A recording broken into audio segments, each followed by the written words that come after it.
Success after iOS 14, scaling brands, the path to profit. Now, I've worked with dozens of advertisers and I talked to a lot of people. And here's what the top 40 businesses in matter of their mastery, confidence, and scale percentage-wise since the release of iOS 14 all have in common. Basically, what are the winners doing so that we can do them also? And what this really comes down to is they're getting 4 things done exceptionally well. Number 1, they're no longer trying to hack Facebook. They're focusing on long-term solutions. Number 2, they have creative testing at scale figured out. Number 3, they're tracking results not based off of MER or ROAS, but by more important things.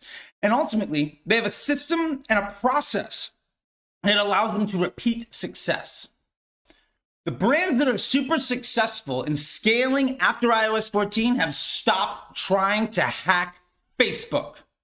Hacking Facebook is basically the idea that you're going to be smarter than the machine.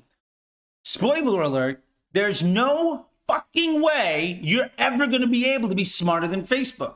It sees billions of people on millions of websites, and the average person has had an account for over a decade. So Facebook has years of information on how to condition you and prime you to take specific actions.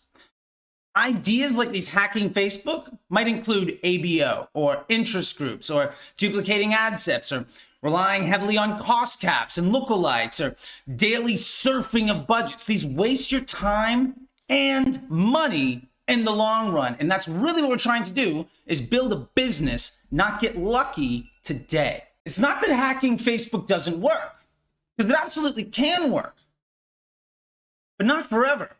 Most importantly, these ideas are not sustainable. And it's not that they're not sustainable. Ultimately, the time and effort it takes to maintain these tests and chase your tail trying to solve the same problem over and over again, going in a circle over and over again, ultimately impairs your ability to see continual growth. Continual growth over time is far, far more powerful than immediately taking advantage of an opportunity that you can't replicate. Plus, with Facebook's delayed and underreporting, this has dramatically impaired the data set that people might use to try to hack Facebook to begin with. So ultimately, you're impairing your ability for long-term growth on data you cannot rely on, and that's a really bad investment. Creative testing has ultimately replaced the idea of audience testing and funnel hacking. There are 2 things we have to really understand. Number 1, ads do the targeting. That's not up for debate.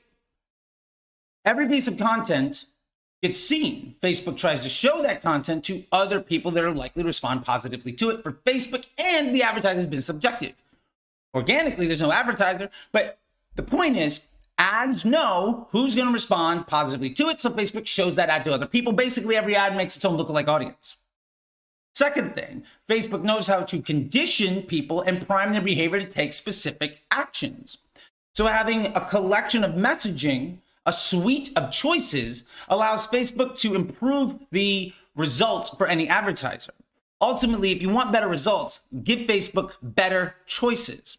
And what this really means is ultimately, your ads are your audiences and your funnel. Broad audiences, when used to creative test, basically allow that ad to run without inhibition. And why this is really important is, remember, every ad knows the audience that is going to respond positively to it, because every ad is basically just a piece of organic content that you're paying to reach additional people. So with this in mind, broad audiences presents the least amount of restriction to that business effort and the way that the algorithm actually functions. So when we test by concept with limited dynamic creative tests, specifically to either improve efficiency or scale, we have a best-in-class methodology.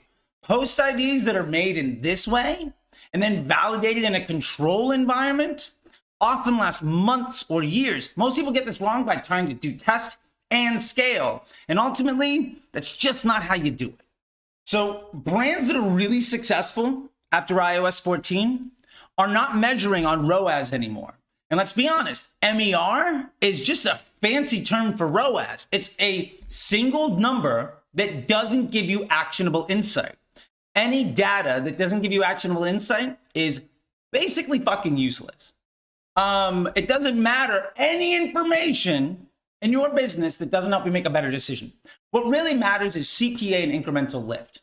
And I'm sure in 2-3 years, you'll see a lot more people talking about it. But hey, look, you don't need to wait for the people to be taught the lessons that we have now to then teach other people and then have those people then teach you. You're here right now. Every sale is an opportunity to start or continue a journey to an LTV. So every time you make a transaction, you're furthering the volume of this opportunity. Revenue comes from scaling the volume of these opportunities. It's that simple. One of the greatest gifts of iOS 14 is it forced Facebook's hand by deprecating the 28-day click. And really, this didn't allow agencies to lie to clients anymore, and it prevented advertisers and brands from being lied to by themselves.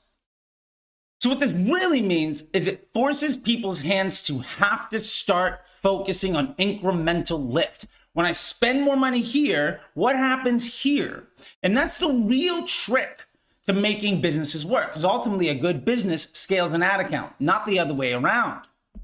So when we use Facebook ads to amplify our business model by saying this is the thing that works, if I pour fuel on this fire, the flame only gets bigger, you're going to be in a very good place. We no longer need to lie to ourselves and say that Facebook should or could be the primary source of conversions as we scale a brand. Scaling businesses are built on systems and processes that do not require the time and energy of leadership every day to succeed.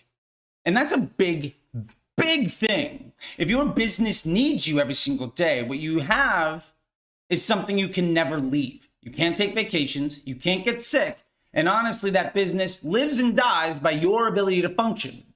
That also means it's tremendously inhibited by your ability to function. You can't force multiply yourself at best. That business is something you're gonna work harder and harder and harder at and lean into more limitation on your ability to grow. The best businesses focus on documentation, nomenclature, logging, roadmaps, quarterly, monthly, and goals by epoch, redundancy of work, automation, and most importantly, repeatable processes with structure and accountability. Now, one of my favorite things to do with automated rules is turn ads on and off based on how well that they're doing. So basically, we can scale results without having to scale spend, because when you scale efficiency, you actually get a lot better. Make your dollar work harder, and you can make Facebook work harder without you having to do any additional work. This rule that we're going to talk about could be done in 5 minutes, and it could save you an hour or more every week. That's an ROI that I'm a big fan of. So let me tell you what I do on every single account. Let's turn off an ad with a bad CPA. If the ad has spent, say, 10 times my target CPA, but has delivered me less than 9 conversions, that means I'm 20% off my target. So let's turn it off. And we can reactivate that ad when the total spend is below 5 times my normal CPA.